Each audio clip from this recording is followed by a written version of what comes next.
তো hello guys, myself অলি রহমান প্রাণ and welcome to the ভ্লগি প্রাণ। আজকে আমরা চলে এসেছি একটা ড্রাগন পেপার প্লেন নিয়ে। তো গাইজ, আমি আপনার সাথে একটা কথা বলবো। আমার ভাই তুতান প্লেন টেস্ট পার্ট 2-তে ড্রাগন পেপার প্লেন উড়িয়েছিল, কিন্তু এবার ভ্লগি প্রাণ নিজে আপনাদের জন্য একটা ড্রাগন পেপার প্লেন বানাবে। তো বেশি কথা বলবো না, শুরু করে দিব। আপনারা অবশ্যই দেখতে পাচ্ছেন। হ্যাঁ, প্রথমে একটা পেজকে এই শেপে নিয়ে নেবে, তারপরে আপনারা এখানে আনবেন, তারপরে এখানে, তারপরে হচ্ছে গিয়ে এখানে। তাহলে আমাদের একটা শেপ পেয়ে গেলাম। আমি একটু ঠিক মতো দেখে নিই, সেকেন্ড একটুখানি কারেকশন করে দিই। তো এটা এরকম, ঠিক আছে। এইবার আমরা এটাকে এখানে এক সেকেন্ড, আমি একটু আগে ভাঁজটা দিয়ে নিই, তারপরে আপনাদের সাথে শেয়ার করতেছি।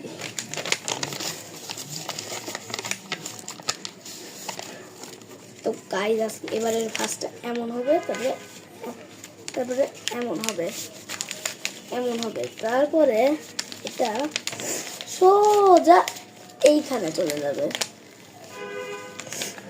তারপরে এটা হচ্ছে, এটা কিছুটা এরকম দেখাবে। তারপরে এটা আসবে এখানে, প্লাস এটা আসবে এখানে। তো আমরা এখন এটাকে নিয়ে আমরা এখানে দিয়ে দিব। গাইজ, আমি আজকের ভিডিওতে আপনাদের সাথে কনসাল্টিং করতেছি না, কারণ এই প্লেনটা আমি ভালোভাবে বানাতে পারি না, তা আমি আপনাদের সাথে শেয়ার করতেছি। তো আমরা এটাকে এখানে নিয়ে আসবো, প্লাস নর্মাল প্লেনের মতো। এটা তো আপনারা সবাই পারেন, নর্মাল প্লেনের মতো এটাকে এমনি করে নেবেন, আর তৈরি আমাদের ড্রাগন পেপার প্লেন। এটাকে আমরা এখানে নিয়ে আসব, তারপরে এটাকে আমরা এইখানে নিয়ে আসব। এইবার তৈরি আমাদের ড্রাগন পেপার প্লেন। তো গাইজ, আপনারা সবাই দেখতেই পাচ্ছেন। এখন আমি এটাকে ফ্লাইং করব।